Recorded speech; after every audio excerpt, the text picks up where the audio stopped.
Amoy lupa at alikabok ang hangin. Binabayo ng malakas na ulan ang bubong ng lumang bahay sa barangay Dagat-Dagat. Si Hiraya luwalhati, halos wala nang makita sa kapal ng pagbugso ng ulan.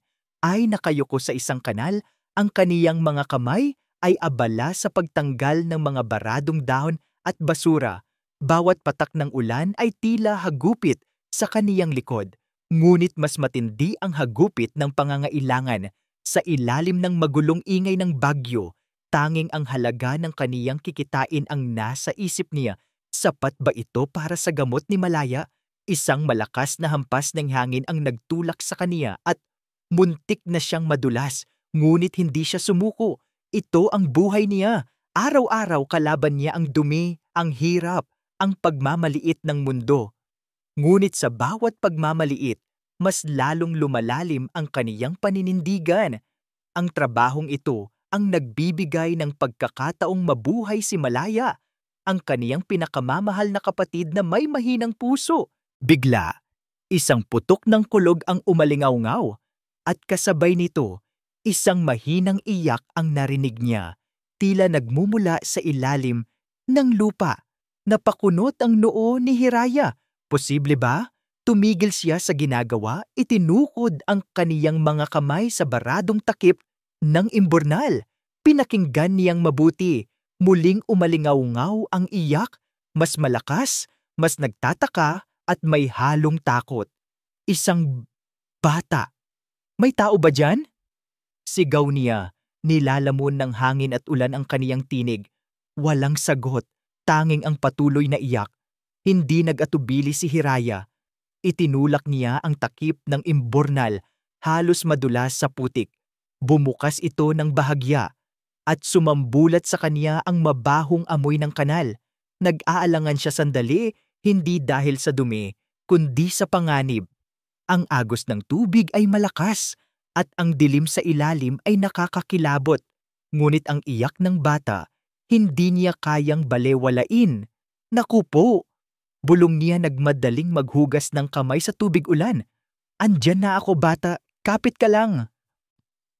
Walang pag-aalinlangan, bumaba si Hiraya sa maputik at madilim na butas, ang tubig ay umabot na sa kaniyang baywang.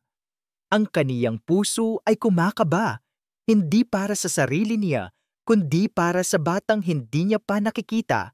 Niyakap niya ang mga gilid ng kanal, kinapa ang bawat bato, ang bawat bitak, habang naglalakad palalim. Naramdaman niya ang malakas na agos na humihila sa kaniya, ngunit mas matindi ang determinasyon. Sa wakas, sa gitna ng dilim, nakita niya ang isang maliit na figura na nakakapit sa isang sirang tubo. Ang kaniyang mukha ay puno ng takot at luha. Si Diwa. "Kuya!" Sigaw ni Hiraya, halos malunod sa ingay ng bagyo. Lumapit siya dahan-dahan, sinisiguro na hindi madulas. "Huwag kang bibitaw, kuya. Andyan na si ate." Hindi sumagot si Diwa. Tanging pag-iyak na lang ang nagawa niya. Ang kaniyang maliit na kamay ay nanginginig sa lamig at takot. Agad na hinawakan ni Hiraya ang bata. Mahigpit na niyakap. Ang lamig ng tubig ay tila hindi niya alintana. Ang tanging mahalaga ay mailabas ang batang ito sa panganib. Sa labas ng kanal, sa gitna ng kalsada, isang itim na SUV ang huminto. Bumaba si Sinag Di Makulangan mula sa sasakyan. Ang kaniyang mukha ay puting-puti sa pag-aalala. Natanggap niya ang tawag mula sa yaya ni Diwa na nawawala ang anak niya. Nakita niya ang isang maliit na butas sa kalsada at ilang tao ang nagkukumpulan. Nang makita niya ang mga kamay ni Hiraya na umaahon mula sa kanal, dala-dala si Diwa, tila huminto ang mundo niya. "Diwa!" Sigaw ni Sinag, kumaripas ng takbo. Niyakap niya ang anak ng mahigpit, halos hindi makahinga. Ang bata, payat at nanginginig, ay humagulgol sa kaniyang dibdib. Tumingin si Sinag kay Hiraya, basang-basa. Ang kaniyang damit ay puno ng putik at dumi. Ngunit sa likod ng lahat ng iyon, nakita niya ang malalim na kabutihan sa mga mata nito. "Salamat, maraming salamat," mahinang sabi ni Sinag. Ang kaniyang tinig ay nanginginig. Ikaw, ikaw ang nagligtas sa anak ko. Gumiti lang si Hiraya, pagod ngunit may kagaanan sa puso. Ayos lang po, sir. Ligtas na po ang bata. Ngunit hindi pa natatapos ang lahat. Isang malaking Mercedes-Benz ang dumating at mula rito ay bumaba si Ambo Villarreal, ang lolo ni Diwa. Matangkad, matikas at may mukhang puno ng awtoridad. Tinitigan niya si Hiraya mula ulo hanggang paa. Tila isa itong dumi na nakakalatnab sa kaniyang harapan. Ang kaniyang mga mata ay walang makitang pasasalamat, tanging paghamak. Ano ang nangyayari dito? Matigas niyang tanong. Ang kaniyang boses ay tila yelo. Sinag, bakit ganyan ang ayos ng apo ko? At sino ang babaeng ito? Siya po ang nagligtas kay Diwa. Papa, sagot ni Sinag, sinisikap na pakalmahin ang bata. Tiningnan ni Ambo si Hiraya. Bumaba ang kaniyang tingin sa maruruming damit nito, sa kaniyang hawak na walis at pala. Isang ngiti ng paghamak ang sumilay sa kaniyang labi. Isang basurera? Hija, alam kong mahirap ang buhay at may mga taong ginagamit ang ganitong pagkakataon para magpakabayani. Ngunit hindi ko alam na pati sa kanal ay may humuhukay na rin ng ginto. Parang may sumuntok kay Hiraya. Ang kaniyang kabutihan ay binayaran ng pagdududa. Ang kaniyang tapang ay tinawag na pag-iimbot. Ngunit hindi siya nagsalita. Tanging ang kaniyang mga kamay ang humigpit sa hawak na walis. Gusto niyang sumagot, gusto niyang ipagtanggol ang sarili, ngunit alam niyang walang saysay. Ang pagitan ng kaniyang mundo at mundo ng matandang lalaking iyon ay napakalayo. Papa, sigaw ni Sinag, puno ng galit. Paano mo nasasabi iyan? Iniligtas niya ang buhay ni Diwa. Hindi mo ba nakikita? Ngunit hindi pinansin ni Ambo ang anak. Ipinagpatuloy niya ang pagtingin sa Hiraya.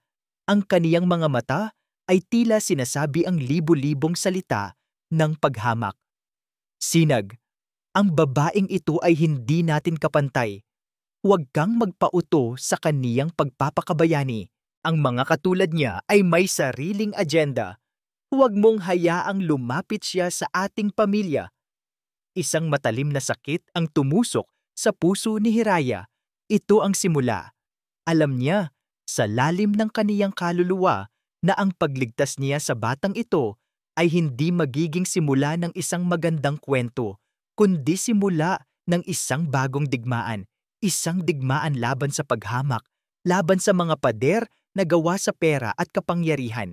Hindi niya inalintana ang mga basang kamay, ang putik sa kaniyang damit. Tanging ang mga salita ni Ambo ang umalingaw-ngaw sa kaniyang isip. Ang babaeng ito ay hindi kabilang sa ating mundo. Huwag mo nang isipin ang pagsasamantala sa aking anak. Ang haplos ng maliliit na kamay ni Diwa sa kaniyang pisngi ang tanging nagpapakalma kay Sinag.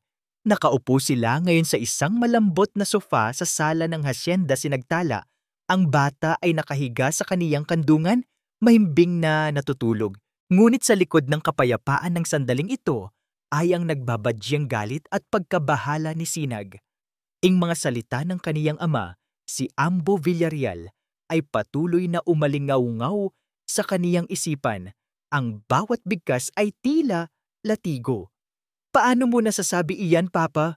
Bulong ni Sinag sa sarili, habang tinititigan ang inosenteng mukha ng anak. Ang kanyang ama ay walang pakialam sa kaligtasan ni Diwa, kundi sa dignidad ng kanilang apelyido. Hindi niya maintindihan kung paanong ang isang taong nagligtas sa buhay ng apo niya ay magagawang hamakin ng ganoon. Nag-init ang kaniyang dugo sa tuwing naaalala niya ang pagtawag ni Ambo kay Hiraya na isang basurera na humuhukay ng ginto. Kinabukasan, maaga pa lang ay nagtungo si Sinag sa study room ng kaniyang ama. Nakita niya si Ambo na nagbabasa ng dyaryo. Ang kaniyang mukha ay kalmado na tila walang nangyari. Papa, kailangan nating pag-usapan ing nangyari kahapon. Diretsyong sabi ni Sinag, sinisikap na pigilin ang galit. Tumingin si Ambo sa kaniya. at muling sumilay ang ngiti ng paghamak. Ano pa ang pag-uusapan, Sinag? Hindi na mahalaga ang insidente. Ang mahalaga ay ligtas si Diwa at dapat maging malinaw sa babaeng iyon na hindi siya welcome sa ating pamilya. Babaeng iyon? Papa, may pangalan siya, Hiraya Luwalhati, at iniligtas niya ang buhay ng anak ko. Paano mo siya nagawang tratuhin ng ganoon pagkatapos ng lahat? Umigting ang panga ni Sinag.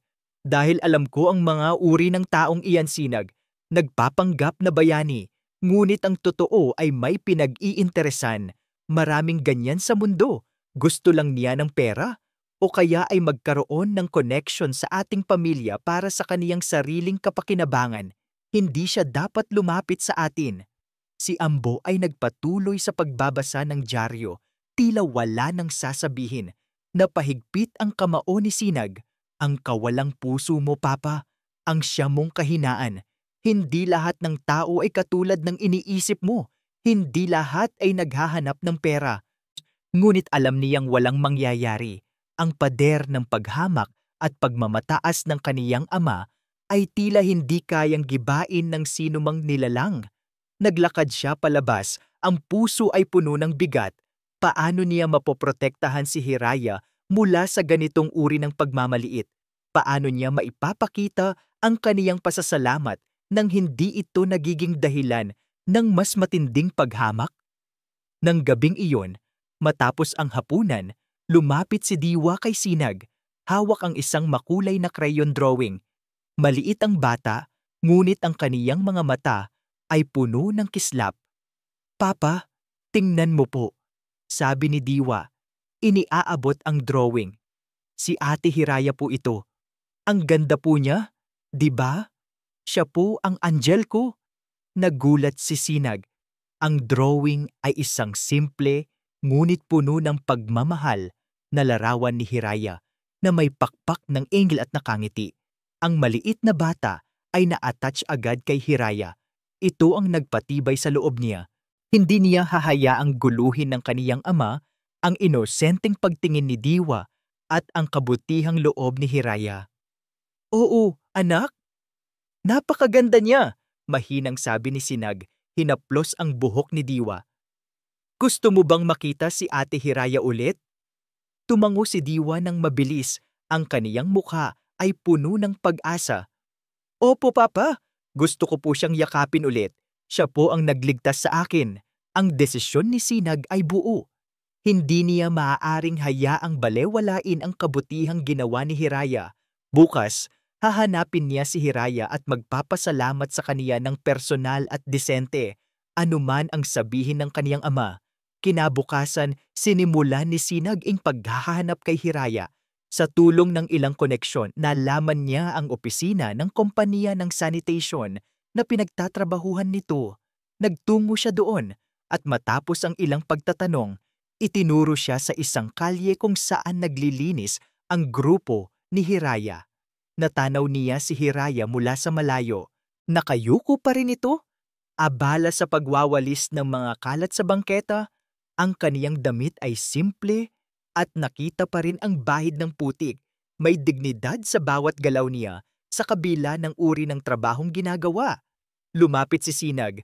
Ang kaniyang puso ay bahagyang kumirot sa nakita. Hiraya? Tawag niya, sinisikap na maging magalang. Nagulat si Hiraya, iniangat ang kaniyang ulo. Nakita niya si Sinag, nakasuot ng pang-opisina at agad siyang nakaramdam ng pagkabahala. Sir Sinag? Gulat niyang tanong. Anong ginagawa niyo po dito? Gusto lang kitang pasalamatan muli, Hiraya, sabi ni Sinag. Ang kaniyang mga mata ay nagpapakita ng tunay na pagmamalasakit at gusto kong mag-alok ng tulong. Anuman ang kailangan mo, sabihin mo lang, kahit magkano. Nag-abot siya ng isang sobre na malaki ang laman. Umiling si Hiraya, malumanay ngunit mariin. Salamat po, Sir Sinag, pero hindi ko po kayang tanggapin iyan. Nagulat si Sinag. Bakit? Hindi ko ito utang na loob lang. Ito ay para sa kabutihan mo. Iniligtas mo ang anak ko. Ang pagligtas ko po kay Diwa ay hindi para sa bayad, Sir Sinag. Paliwanag ni Hiraya, tumayo ng diretso. Ginawa ko po iyon dahil iyon ang tama at sapat na po sa akin na ligtas si Diwa. Ang kailangan ko lang po ay trabaho at dignidad. Hindi po ako namamalimos. Para siyang sinampal. Ang sinseridad sa mga mata ni Hiraya ay tila sinasabi sa kaniya na ang mga salita ng kaniyang ama ay isang malaking kasinungalingan. Hindi ito babaeng naghahanap ng ginto. Ito ay babaeng may prinsipyo, may dangal. Kung ganoon, sabi ni Sinag, binaba ang sobre. Paano kung tulungan kitang makahanap ng mas magandang trabaho? Hindi mo na kailangang maglinis sa kalsada. Muling umiling si Hiraya. Salamat po sa intensyon niyo. Oh, sir, pero masaya po ako sa trabaho ko. Ito po ang nagbibigay sa akin ng marangal na pamumuhay. Sa sandaling iyon, lumapit ang isang lalaki, ang kaniyang tagapamahala na may masamang tingin, si Mang Tony na tila binayaran ni Ambo.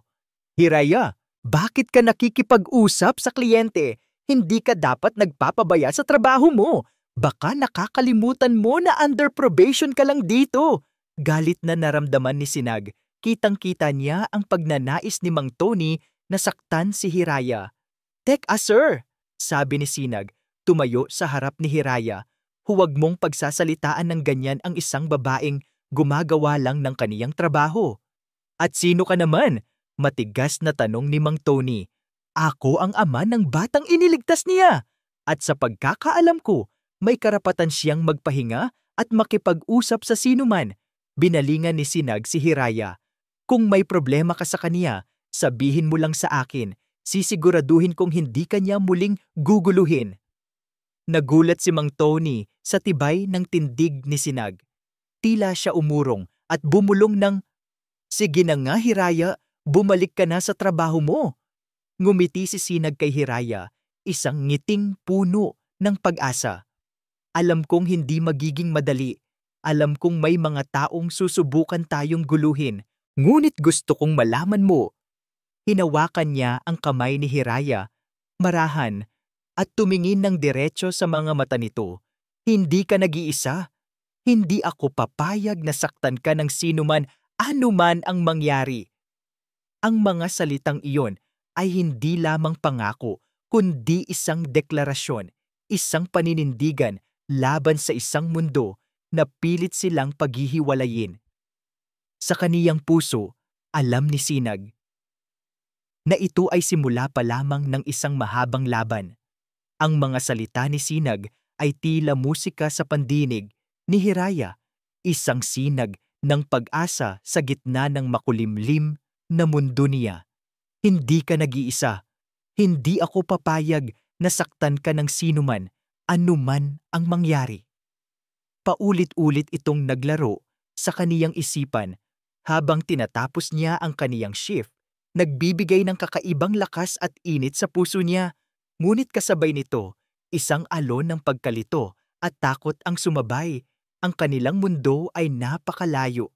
Paano ito magiging posible? Pag-uwi niya sa kaniyang maliit na bahay sa barangay Dagat-Dagat, nadatnan niya si Aling Nena, ang kaniyang kapitbahay at matalik na kaibigan na abala sa pag-aayos ng kanilang hapagkainan. Nakita nito ang pagod sa mukha ni Hiraya. Hiraya anak, ayos ka lang ba? Tanong ni Aling Nena, ang kaniyang mga mata ay puno ng pag-aalala. May narinig akong balita sa kalye. Totoo ba na pinagtangkaan kang saktan ng manager mo kanina? Kinabahan si Hiraya. Ang balita ay kumalat na pala ng ganoon kabilis. Wala po iyon Aling Nena. Ayos lang po ako. Pinagtanggol po ako ni Sir Sinag. Nagulat si Aling Nena. Si Sir Sinag di makulangan? Ang mayaman? Naku Hiraya, dapat kang mag-ingat. Hindi lahat ng mayaman ay may mabuting intensyon. Lalo na ang tatay niya. Narinig ko ang mga pinagsasasabi niya kahapon. Alam ni Hiraya na tama si Aling Nena. Ang muka ni Ambo Villarreal ay nakaukit pa rin sa kaniyang isip, puno ng paghamak. Ngunit ang mga salita ni Sinag ay mas malakas. Hindi niya maintindihan kung bakit may ganitong kabutihan si Sir Sinag sa kaniya, isang simpleng basurera. Ang pag-asa ay nagsisimulang sumibol sa kaniyang puso. Ngunit kasabay nito ay ang matinding pagkabahala. Mayroon siyang malaya na kailangan niyang protektahan. Ilang araw ang lumipas at tila naging mas malapit ang mundo ni Sinag sa mundo ni Hiraya. Palagi itong dumadalaw sa kaniyang pinagtatrabahuhan, nagdadala ng pagkain para sa kaniya at sa kaniyang mga kasamahan. Minsan, kasama pa niya si Diwa na tuwang-tuwa sa tuwing makikita si Hiraya. Ang ngiti ni Diwa, ang mga yakap nito at ang mga kwento ng kaniyang araw ay nagbibigay ng kakaibang kagalakan kay Hiraya. Ngunit sa bawat kilos na iyon ni Sinag, mas lumalalim ang galit ni Ambo. Isang hapon, habang naglilinis si Hiraya, lumapit ang kaniyang supervisor na si Mang Tony. Ang kaniyang mukha ay seryoso. Hiraya, may gustong kumausap sa iyo sa opisina. Pagdating ni Hiraya sa opisina, nakita niya si Ambo Villarreal na nakaupo sa isang silya. Ang kaniyang mga mata ay tila yelo. Sa tabi niya ay isang abogadong may hawak na mga papeles. Kinabahan si Hiraya.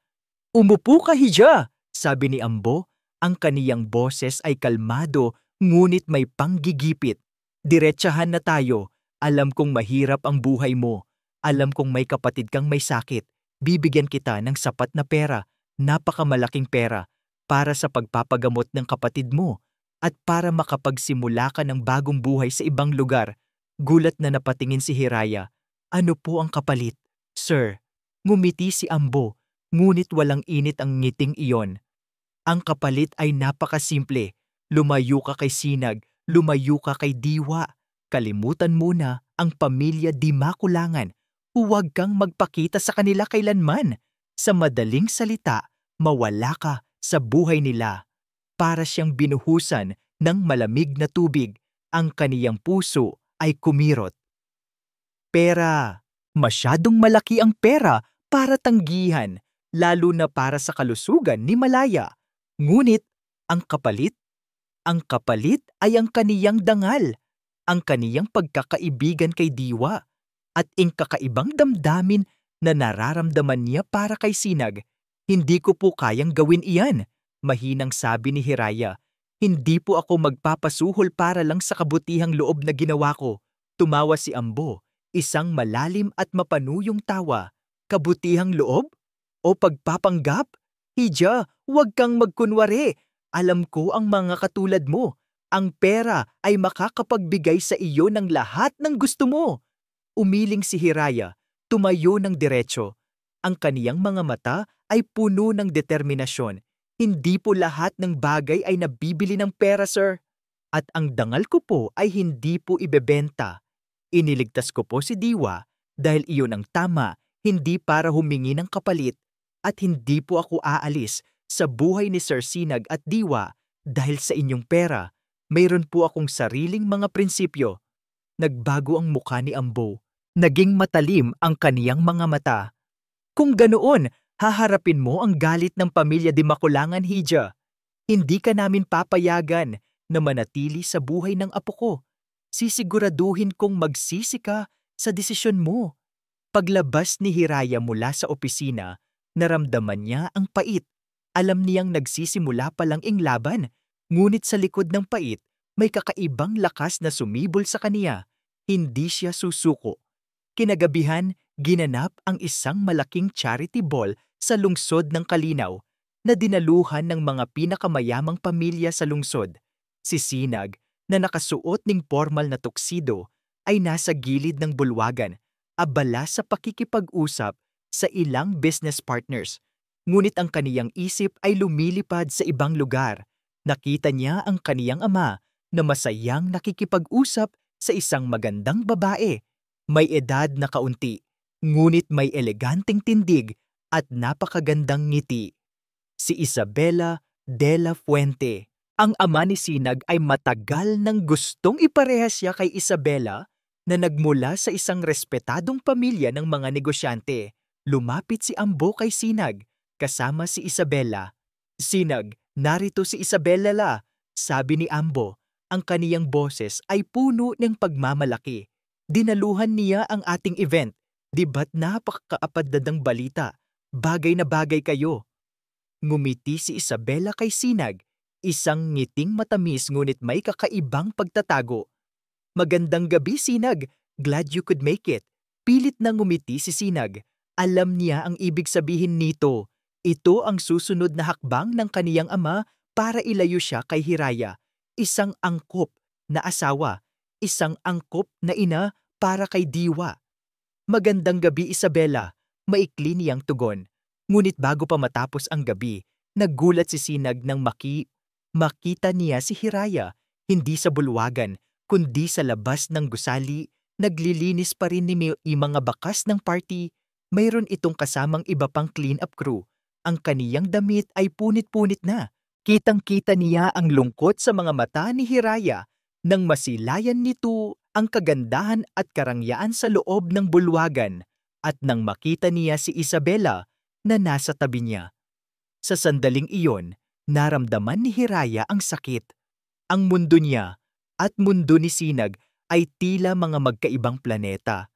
Ang pader sa pagitan nila ay napakataas.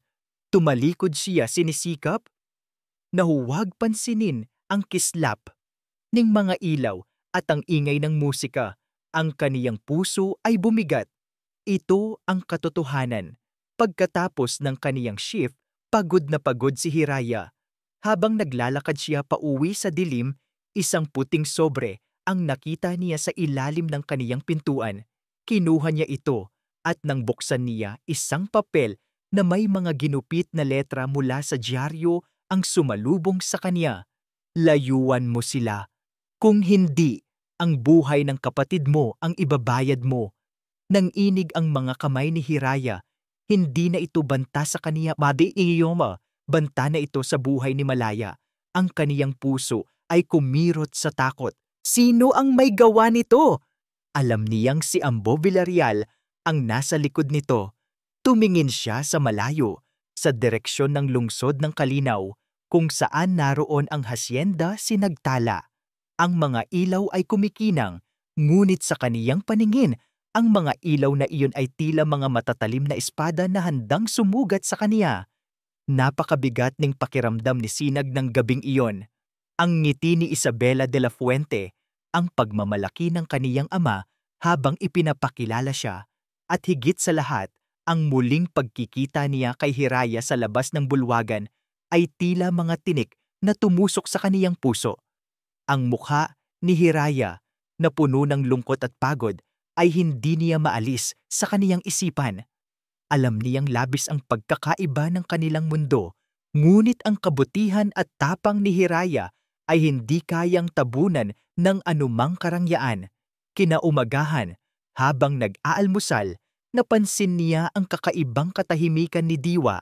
Ang bata ay tahimik lang na kumakain, hindi tulad ng dati na masigla at puno ng kwento. Anak, ayos ka lang ba? Tanong ni Sinag, hinaplos ang buhok ni Diwa. Umiling si Diwa. Papa, may narinig po ako sa TV, sabi po nila, masama daw po si Ate Hiraya. Parang may bumulusok na malamig na tubig sa puso ni Sinag. Hindi siya makapaniwala. Sino ang nagsabi niyan? Anak, hindi totoo iyan. Si Ate Hiraya ang nagligtas sa iyo. Siya ang angel mo, di ba? Pero po, umiling si Diwa, tila nalilito. Sabi po ng ibang tao, masama daw po siya. Gusto lang daw po niya ang pera natin. Galit na naramdaman ni Sinag. Alam niyang ito ang gawa ng kaniyang ama. Ang mga mapanirang puring salita ni Ambo ay hindi lang umalingaw-ngaw sa kanilang tahanan, kundi kumalat na rin sa labas. Agad siyang tumayo. Ang kaniyang mga mata ay nagliliyab sa galit. Nagmadali si Sinag na magtungo sa kaniyang opisina. Ang kaniyang isip ay puno ng pagkabahala. Kailangan niyang malaman kung saan nanggagaling ang mga tsismis na ito. Habang papasok siya sa kaniyang tanggapan, sinalubong siya ng kaniyang personal assistant, si Elena. Sir Sinag, may problema po, sabi ni Elena. Ang kaniyang mukha ay puno ng pag-aalala. May mga balita pong kumakalat sa social media at sa ilang online news sites tungkol sa inyo. At kay Miss Hiraya Luwalhati, pinanood ni Sinag ang mga headline na ipinakita ni Elena sa tablet. Di Makulangan airs controversial relationship with the cleaner. Is it love or a scheme? Villarreal patriarch disapproves, gold digger or true love? Ang mga salita ay tila sumusuntok sa kaniya. Lahat ng ito ay galing sa iisang source mula sa mga taong may koneksyon sa kaniyang ama na may malalim na pagnanais na sirain si Hiraya. Hindi ito totoo, galit na sabi ni Sinag. Ito ay gawa-gawa lang. Alamin mo kung sino ang nasa likod nito, Elena. Kailangan nating pigilan ito. Ngunit alam ni Elena na mahirap pigilan ang mabilis na pagkalat ng mga impormasyon, lalo na kung ang pinagmulan ay isang makapangyarihang tao. Sinubukan na po namin, sir. Ngunit mukhang may malalim po talagang koneksyon ang mga sources. Kinabukasan, nagtungo si Sinag sa barangay Dagat-Dagat. Nakita niya si Hiraya na nakaupo sa isang bangko. Ang kaniyang muka ay maputla at ang kaniyang mga mata ay tila kulang sa tulog. May mga taong dumadaan at naririnig niya ang mga bulungan. Ayan pala siya, ang babaeng nang aakit ng mayaman. Kaya pala biglang nagkaroon ng ganoong klasing damit. Sigurado, nakakuha na ng malaking pera. Napahigpit ang kamao ni Sinag. Lumapit siya kay Hiraya. Hiraya, narinig mo ba ang mga sinasabi nila? Tumango si Hiraya. Ang kaniyang mga mata ay puno ng lungkot. Opo, Sir Sinag. Hindi ko po alam kung bakit nila ako ginaganyan. Wala naman po akong ginagawang masama. Hindi ikaw ang may kasalanan dito, Hiraya? Mariing sabi ni Sinag. Ang ama ko ang nasa likod nito. Gusto niyang saktan ka para lumayo ka sa amin. Ngunit hindi ko ito hahayaan. Hinawakan ni Sinag ang kamay ni Hiraya. Sinisikap na iparamdam ang kaniyang suporta. Huwag kang maniniwala sa kanila. Ang totoo ang laging mananaig. At ako, naniniwala ako sa iyo. Ngunit sa likod ng kaniyang tapang, may kakaibang kaba na naramdaman si Sinag. Ang mga tsismis na ito ay nagpapaalala sa kaniya ng isang masakit na bahagi ng kaniyang nakaraan. Ang kaniyang ina na namatay ng maaga ay mayroon ding karanasan ng paghamak mula sa pamilya ng kaniyang ama. Ang mga bulong-bulungan, ang pagmamaliit, ang kawalan ng respeto. Isang flashback ang bumalik sa kaniya. Nakita niya ang kaniyang ina, umiiyak ng tahimik sa isang sulok ng hardin matapos makipagtalo sa kaniyang lolo, ama ni Ambo. Ang mga salita ng lolo niya noon ay tila kinopya lamang ni Ambo. Hindi ka namin kauri, hindi ka karapat-dapat sa pamilyang ito. Ang kaniyang ina ay isang simpleng babae, puno ng kabutihan, ngunit hindi sapat iyon para tanggapin siya ng pamilya Villarreal. Ito ang dahilan ng depresyon ng kaniyang ina na nagdulot ng pagkamatay niya. Ito ang isang malaking sugat sa puso ni Sinag. Hindi niya hahayaang mangyari ulit iyon kay Hiraya. Sa isang pagkakataon, habang nag-iisa si Sinag sa kaniyang opisina, pumasok si Isabela de la Fuente. Nakasuot ito ng isang mamahaling damit. Ang kaniyang ngiti ay puno ng pagiging kampante. Sinag, narinig mo na ba ang mga balita? Tanong ni Isabela, nagpapanggap na nag-aalala. Nakakaawa naman ang babaeng iyon, pero siguro nga tama lang iyan. Dapat matuto siyang lumugar. Nagtaas ng kilay si Sinag. Huwag kang magpanggap, Isabela. Alam kong may kinalaman ka rito o ang ama ko. Nagulat si Isabela ngunit mabilis itong nakabawi. Bakit mo naman nasabi iyan, Sinag? Gusto ko lang namang makita kang masaya. At ang babaeng iyan, siya ang pumipigil sa kaligayahan mo. Ang mga katulad niya ay problema lang sa pamilyang tulad natin. Tinitigan ni Sinag si Isabela ng matalim. Huwag mong pagsasalitaan ng ganyan si Hiraya. Hindi siya katulad ng iniisip mo. At hindi siya problema. Ang problema ay ang mga taong tulad ninyo na humahamok sa kapwa dahil lang sa estado sa buhay. Ngumiti si Isabela, isang ngiting puno ng pagtatago. Oh, Sinag, darating ang panahon na maiintindihan mo rin. Ang pag-ibig ay hindi lang damdamin. Ito ay tungkol din sa posisyon, sa reputasyon, at ang babaeng iyan ay hindi nabibilang sa ating mundo. Bago pa makasagot si Sinag, umalis si Isabela, iniwan siyang puno ng pagdududa at galit. Ang mga salita ni Isabela ay tila lason na unti-unting kumalat sa kaniyang isip. Posible kayang tama ang kaniyang ama?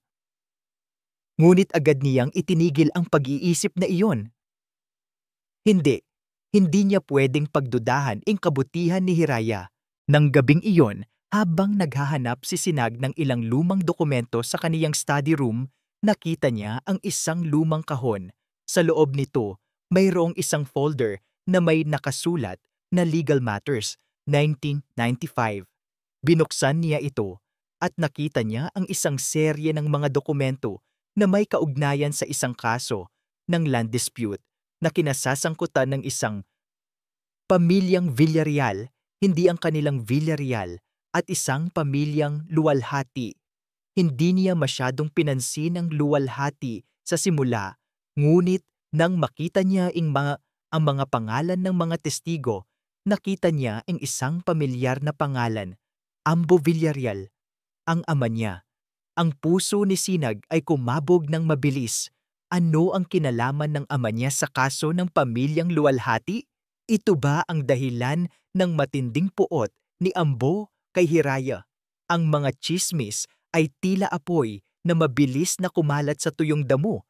Nilalamon ang reputasyon ni Hiraya. Sa bawat pagdaan niya sa kalye ng barangay Dagat-Dagat, naramdaman niya ang matatalim na tingin at ang mga bulong-bulungan. Ang dating kilala bilang bayani ng kanal ay biglang naging gold digger na nanggugulo sa isang marangal na pamilya. Kahit sa kaniyang trabaho, naramdaman niya ang lamig ng pagtingin mula sa kaniyang mga kasamahan. Hindi nagtagal, tinawag siya ng manager, si Mang Tony, at sinabing kailangan niyang umalis sa kumpanya. Pasensya na, Hiraya, sabi ni Mang Tony, ang kaniyang mukha ay tila walang magawa. Masyado nang marami ang reklamo. May mga tumatawag sa opisina at sinisiraan ang kompanya dahil sa iyo. Kailangan nating maging professional. Ang balita ay parang suntok sa sikmura ni Hiraya. Wala na siyang trabaho. Paano na si Malaya? Hindi siya nagsalita, tanging ang kaniyang mga mata ang nagsalita ng pait at kalungkutan. Lumabas siya mula sa opisina, ang kaniyang mga balikat ay nakayuko. Sa sandaling iyon, nakita niya si Sinag na naghihintay sa labas. Agad na lumapit ito sa kaniya. Ang kaniyang mukha ay puno ng pag-aalala. Hiraya, ano ang nangyari? Tanong ni Sinag, hinawakan ang kaniyang braso. Umiling si Hiraya, sinisikap na pigilan ang luha. Wala na po akong trabaho, Sir Sinag, dahil sa mga tsismis. Dahil sa inyo. Ang huling salita ay lumabas ng may bahagyang pait, ngunit agad niya itong pinagsisihan. Pasensya na, Hiraya, sabi ni Sinag. Ang kaniyang mga mata ay puno ng pagkaawa. Kasiyahan ng ama ko ing nangyari, ngunit hindi ko ito hahayaan. Mayroon akong alam na bakanting trabaho sa aking kompanya. Pwede kang maging assistant, hindi mo na kailangan maglinis sa kalye. Ngumiti si Hiraya, isang ngiting puno ng pait. Salamat po, sir, pero hindi ko po kayang tumanggap ng ganoong klaseng trabaho. Alam kong mas lalong magagalit ang ama niyo. Makakahanap po ako ng paraan. Hindi pa po ako susuko. Umalis si Hiraya. Iniwan si Sinag na puno ng pagkabahala. Naglakad siya pa uwi. Ang kaniyang isip ay abala sa paghahanap ng solusyon. Nakita niya ang isang construction site na naghahanap ng tagalinis. Hindi ito maginhawa, ngunit mas mataas ang sweldo kaysa sa kaniyang dating trabaho. Kinabukasan, doon siya nagsimulang magtrabaho. Pinagpapawisan sa ilalim ng matinding sikat ng araw, ang kaniyang mga kamay ay puno ng kalyo. Nang gabing iyon, dumalaw siya kay Malaya sa ospital. Ang kaniyang kapatid na 6 na taong gulang pa lang ay mahimbing na natutulog, nakakabit sa iba't ibang tubo at makina. Ang maliit na katawan nito ay tila napakahina. Hinaplos ni Hiraya ang buhok ni Malaya. Ang kaniyang puso ay puno ng sakit. "Malaya ko," bulong niya. Ang kaniyang tinig ay nanginginig. "Huwag kang mag-alala, ate. Hindi ka pababayaan ni ate. Magpapagaling ka. Gagawin ko ang lahat para sa iyo." Hindi nagtagal, nalaman ni Sinag ang bagong trabaho ni Hiraya. Masakit para sa kaniya na makita si Hiraya na nagtatrabaho sa construction site sa ilalim ng matinding init, pinagpapawisan, habang siya ay nakaupo sa kaniyang air-conditioned na opisina. Hindi niya matiis. Isang hapon, pumunta siya sa construction site, dala ang pagkain. "Hiraya," tawag niya, lumapit sa kaniya. "Ano ang ginagawa mo rito? Bakit hindi ka nalang tanggapin ang alok ko?" Ngumiti si Hiraya. Ang kaniyang mukha ay puno ng pagod, ngunit may kakaibang kinang sa mga mata. "Kailangan ko po ng trabaho, sir. Kailangan kong kumita para sa pagpapagamot ni Malaya." Napakunot ang noo ni Sinag. "Pagpapagamot? Ano ang nangyari kay Malaya?" Umupo si Hiraya sa isang sulok at nagsimulang magkwento. Ikinuwento niya ang tungkol sa sakit ni Malaya, ang pangangailangan nito ng regular na gamot, at ang pangarap niyang maipagamot ito para tuluyang gumaling. Habang nagkukwento si Hiraya, nakita ni Sinag ang malalim na pagmamahal at pagkabahala sa mga mata nito. Walang bakas ng pagiging materyalistiko. Ang lahat ng ginagawa niya ay para sa kaniyang kapatid. Nagkaroon ng flashback si Sinag. Ang kaniyang ina na may mahinang puso rin ay ganoon din ang pinagdadaanan. Ang pagkakaroon niya ng sakit at ang pagmamaliit ng pamilya ng kaniyang ama ay nagdulot ng matinding depresyon. Kung noon ay hindi niya kayang protektahan ang kaniyang ina, ngayon hindi niya hahayaang mangyari iyon kay Hiraya. "Hiraya," mahinang sabi ni Sinag, hinawakan ang kamay nito. "Huwag kang mag-alala. Tutulungan kita. Gagawin ko ang lahat para kay Malaya. Hindi mo na kailangang magbuwis ng buhay para lang makakita ng pera." Sa sandaling iyon, naramdaman ni Hiraya ang init na kumalat sa kaniyang puso. Hindi ito galing sa sikat ng araw, kundi sa sinseridad sa mga mata ni Sinag. Habang papalalim ang gabi, isang malaking party ang ginanap sa isang restaurant sa lungsod ng Calinaw na dinaluhan ng mga kaibigan ni Isabela de la Fuente. Nakaupo si Isabela sa isang malaking mesa, abala sa pakikipag-usap sa kaniyang mga kaibigan. Ang kaniyang ngiti ay puno ng pagiging kampante. Ngunit, sa likod ng kaniyang ngiti, may kakaibang pagnanais na sirain si Hiraya. "Hindi ko maintindihan si Sinag," sabi ni Isabela sa kaniyang mga kaibigan na tila nagpapanggap na nag-aalala. Ang pagkababae niya, nagpapagamit lang sa isang basurera. Mukhang may tinatago ang babaeng iyon. Alam niyo ba, may kapatid daw siyang may sakit. Siguro, ginagamit niya lang ang bata para mas lalong magpaawa kay Sinag. Ang mga salita ni Isabela ay tila lason na kumalat sa mesa. Hindi niya alam, ngunit may isang waiter na nakikinig sa kaniyang mga sinasabi. Kinabukasan, isang balita ang sumambulat sa TV. Ang sekreto ni Hiraya Luwalhati, ginagamit ba ang kapatid na may sakit para sa pera? Ang headline ay may kasamang malaking larawan ni Hiraya sa construction site at isang larawan ni Malaya sa ospital. Ang kwento ay nagpapahiwatig na ginagamit ni Hiraya si Malaya para lang makakuha ng pera mula kay Sinag. Nagulat si Hiraya nang makita niya ang balita. Ang kaniyang puso ay kumirot sa sakit. Hindi niya maintindihan kung bakit may ganitong kabutihan ang mga tao na saktan siya. Nagsimula nang lumabas ang mga luha sa kaniyang mga mata. Ang lahat ng pagod, ang lahat ng pait, ang lahat ng sakit ay sumabog. Ang pagmamahal niya kay Malaya ay ginamit laban sa kaniya. Sa ospital, habang bumibisita si Hiraya kay Malaya, tinawag siya ng isang doktor. Miss Luwalhati, kailangan nating pag-usapan ang kalagayan ni Malaya. Nagkaroon siya ng komplikasyon. Kailangan niya ng emergency surgery. Operasyon? Gulat na tanong ni Hiraya. Ang kaniyang puso ay kumabog ng mabilis. Magkano po ang kailangan, Dok? Ibinigay ng doktor ang halaga at halos mahimatay si Hiraya. Ang halaga ay napakalaki at alam niyang wala siya ni Singko para dito. Tiningnan niya si Malaya na mahimbing na natutulog. Ito ang tanging pag-asa ng kaniyang kapatid. Ito ang huling pagkakataon.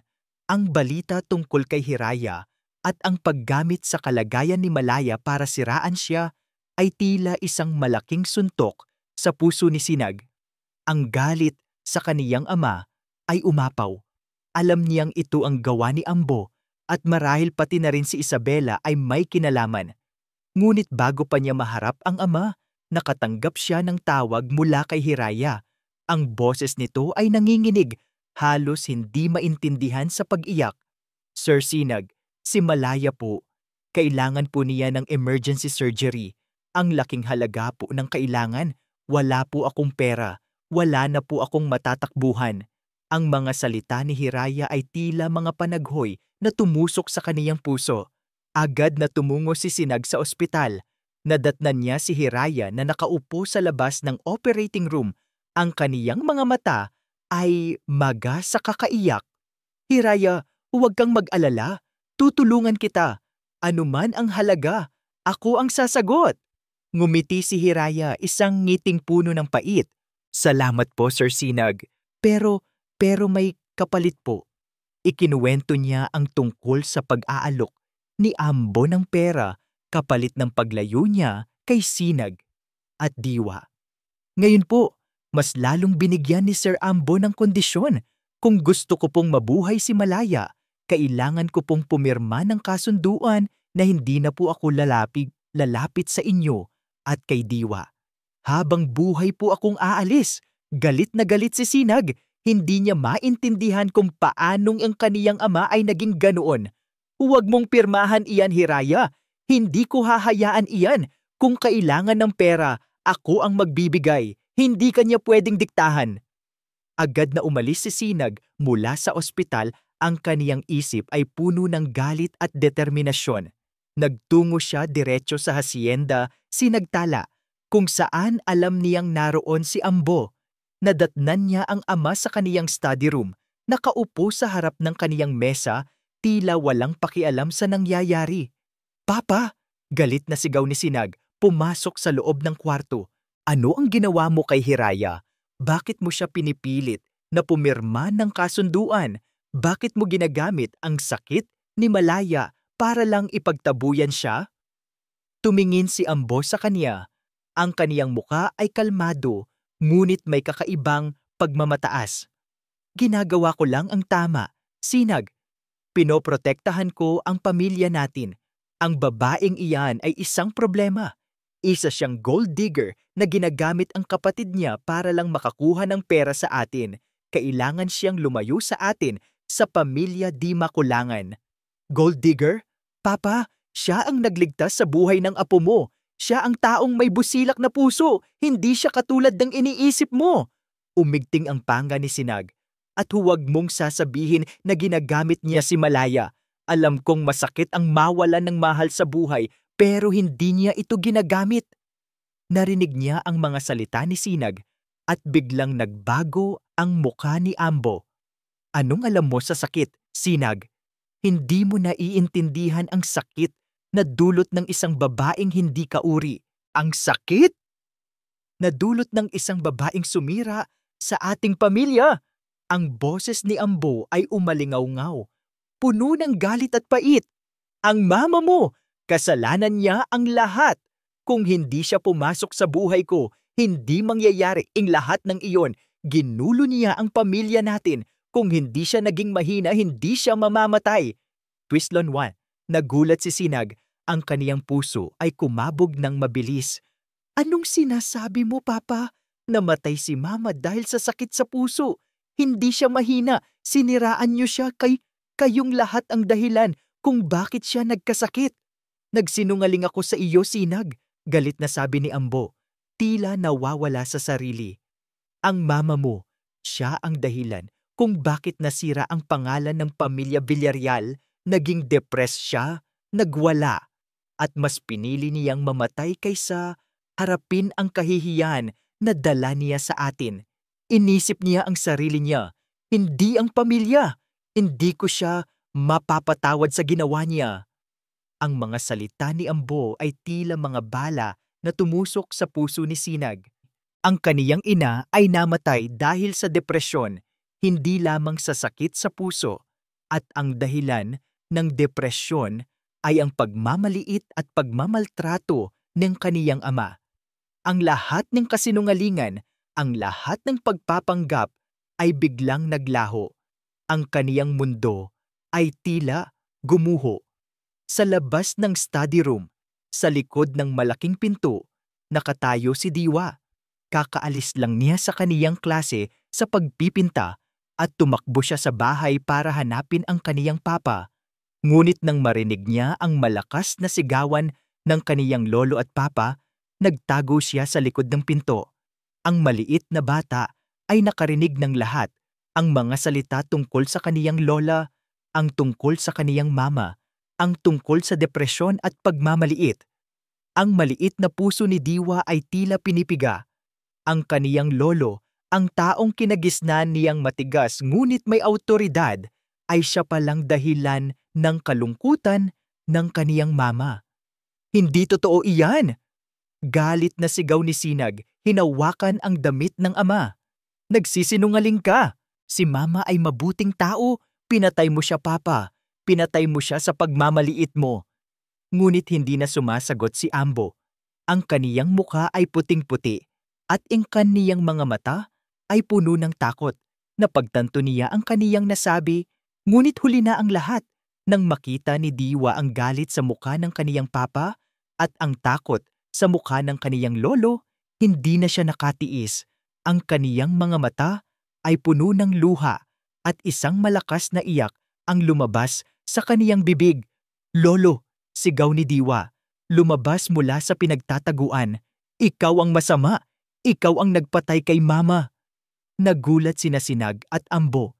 Hindi nila alam na naroon si Diwa. Tumingin si Ambo kay Diwa. Ang kaniyang muka ay puno ng panghihinayang. Ngunit huli na ang lahat. Ang maliit na bata ay nakarinig ng lahat. Biglang tumakbo si Diwa palabas ng bahay. Ang kaniyang maliit na katawan ay puno ng takot at galit. Nagulat si Sinag at agad na sinubukan sundan ng anak. Ngunit huli na ang lahat. Nakita niya si Diwa na tumakbo palabas ng gate ng hacienda sa gitna ng dilim at lamig ng gabi. Napatayo si Ambo. Ang kaniyang muka ay puno ng panghihinayang. Diwa, bumalik ka! Sigaw niya. Ngunit ang bata ay hindi na lumingon. Naramdaman ni Sinag ang kirot sa puso. Ang kaniyang ama ay hindi lang sinira ang buhay ng kaniyang ina, kundi pati na rin ang inosenteng puso ng kaniyang anak. Sa mesa, nakita niya ang isang sulat na may nguya-nguya na sulat kamay ni Diwa. Ang papel ay basa sa luha. Lolo ang masama, mama patay dahil sa kanya. Ang ospital ay tila nakakabingi sa katahimikan, maliban sa mahinang tunog ng mga makina na nakakabit kay Malaya. Nakaupo si Hiraya sa tabi ng kaniyang kapatid. Ang kaniyang mga kamay ay mahigpit na nakakapit sa maliit na kamay ni Malaya. Ang mga salita ng doktor tungkol sa emergency surgery ay patuloy na umalingaw-ngaw sa kaniyang isipan, kasama ang hindi kayang halaga. At sa likod ng lahat ng iyon, ang huling pakikipag-usap niya kay Sinag at ang pagmamalupit ni Ambo. Parang nag-iisang bangka siya sa gitna ng malakas na alon, walang makakapitan. Biglang tumunog ang kaniyang lumang cellphone. Si Sinag, Hiraya, si Diwa, nawawala si Diwa. Ang boses ni Sinag ay puno ng pagkabahala, halos hindi na maintindihan. Narinig niya ang lahat ng sinabi ng papa ko tungkol sa mama niya. Tumakbo siya palabas ng bahay, hindi ko siya mahanap. para siyang nabuhusan ng malamig na tubig. Ang sarili niyang problema ay nawala sa isip niya. Si Diwa, ang inosenteng bata. Agad na tumayo si Hiraya. Nasaan po kayo? Sir Sinag, pupunta po ako diyan. Tutulungan ko po kayong hanapin siya. Hindi nagatubili si Hiraya. Iniwan niya si Aling Nena para bantayan si Malaya at nagmadali siyang tumakbo palabas ng ospital. Sumakay siya ng jeep. Ang kaniyang puso ay puno ng kaba. Alam niyang malaki ang galit ni Ambo sa kaniya, ngunit mas matindi ang pag-aalala niya kay Diwa. Ang bata ay napaka-inosente para maranasan ang ganitong klasing sakit. Pagdating niya sa hasyenda, sinagtala, nag-ulantang siya sa nakita. Ang malaking mansyon ay puno ng mga pulis at security guards. Si Sinag ay naroon. Ang kaniyang mukha ay puting-puti habang kinakausap ang mga pulis. Si Ambo ay nakaupo sa isang silya. Ang kaniyang mukha ay puno ng panghihinayang at takot. Tila hindi pa rin makapaniwala sa nangyari. Lumapit si Hiraya kay Sinag. Sir Sinag, nasaan po siya? Niyakap ni Sinag si Hiraya, ang kaniyang mga kamay ay nanginginig. Hindi ko alam, Hiraya. Lahat ng lugar na pwedeng puntahan niya, hinanap na namin. Hindi ko alam kung saan pa siya pupunta. Naramdaman ni Hiraya ang sakit sa puso ni Sinag. Hinawakan niya kanya ang kamay nito at tumingin ng diretsyo sa mga mata niya. Hindi po tayo susuko, sir. Hahanapin po natin siya. Alam ko po na mahahanap natin si Diwa. Nag-umpisa ang paghahanap. Sila ni Sinag kasama ang mga pulis ay naglibot sa buong lungsod ng Kalinaw. Tiningnan nila ang mga parke, ang mga malls, ang mga lugar na madalas puntahan ni Diwa. Ngunit walang Diwa. Habang papalalim ang gabi, mas lalong lumalalim ang pagkabahala. Papa, naaalala mo ba kung saan siya madalas maglaro? Tanong ni Sinag kay Ambo, na tila nawawala sa kaniyang sarili. Umiling si Ambo, ang kaniyang mga mata ay puno ng luha. Hindi ko alam, Sinag. Hindi ko alam. Nag-iisip si Hiraya. Sa tuwing dumadalaw si Diwa sa kaniya, mayroon silang isang sikretong lugar, isang lumang puno sa dulo ng barangay Dagat-Dagat, kung saan may isang malaking butas na pwedeng pagtaguan. Sir Sinag, alam ko po ang isang lugar, sabi ni Hiraya. Ang kaniyang boses ay puno ng pag-asa. May isang lumang puno po sa dulo ng barangay Dagat-Dagat. Madalas po naming pagtaguan doon ni Diwa. Agad na tumungo sila ni Sinag sa lugar na sinasabi ni Hiraya. Habang naglalakad sila sa dilim, narinig nila ang mahinang iyak ng bata. Nagmadali sila at sa ilalim ng malaking puno, nakita nila si Diwa. Nakasiksik sa loob ng butas, umiiyak. Lumapit si Hiraya. Dahan-dahan, sinisigurado na hindi matatakot ang bata. Diwa ko, mahinang sabi ni Hiraya. Ate Hiraya ito. Ligtas ka na, kuya. Halika na. Tumingin si Diwa kay Hiraya. Ang kaniyang mga mata ay puno ng takot. Ayoko po, ate. Ayoko pong umuwi. Masama po si Lolo. Pinatay po niya si Mama. Hindi iyan totoo, anak. Sigaw ni Sinag na lumapit din. Huwag kang maniniwala sa lolo mo. Hindi niya pinatay ang mama mo. Ngunit hindi nakinig si Diwa. Nagsimula itong umiyak ng mas malakas. Hinawakan ni Hiraya ang kamay ni Diwa at dahan-dahan siyang pumasok sa loob ng butas. Niyakap niya ang bata ng mahigpit at nagsimulang magkwento ng mga kwento tungkol sa mga anghel at mga bayani hanggang sa kumalma si Diwa. Tanging si Hiraya ang may kakayahang kalmahin ang bata sa sandaling iyon. Pagkatapos ng ilang sandali, lumabas si Hiraya, dala-dala si Diwa. Ang bata ay nakayakap sa kaniya ng mahigpit at mahimbing na natutulog sa kaniyang balikat. Tiningnan ni Sinag si Hiraya. Ang kaniyang mga mata ay puno ng pasasalamat. Siya ang tanging taong kayang ganoon ang pagtrato kay Diwa. Pag-uwi nila sa hasyenda, nakita nila si Ambo na naghihintay sa kanila. Ngunit sa halip na pasasalamat, isang matalim na tingin ang ibinigay niya kay Hiraya. Dapat na kaming maging maingat, Sinag, sabi ni Ambo. Ang kaniyang boses ay puno ng paghamak. Ang babaeng ito ay may kakayahang paikutin ang sinuman. Tingnan mo kung paano niya napaniwala si Diwa. Sigurado, pinagplanuhan niya ang lahat ng ito. Nagulat si Sinag. Papa, paano mo nasasabi iyan pagkatapos ng lahat? Siya ang nagligtas kay Diwa. Ngunit hindi nakinig si Ambo. Dapat na nating ilayo si Diwa sa kaniya, Sinag. Kailangan nating protektahan ang apo ko mula sa mga katulad niya. Kinabukasan, isang security guard ang dumating sa bahay ni Hiraya. Miss Luwalhati, may ipinapahatid po si Mr. Villarreal. Iniabot ng security guard ang isang sobre. Sa loob nito, hindi pera, kundi isang litrato. Isang litrato ni Hiraya. At sa likod niya, isang malaking bahay na may nakasulat na for sale. Iyon ang bahay na pinagtatrabahuhan niya bilang tagalinis kung saan marami siyang kliyente. Kasama rin sa sobre ang isang babala.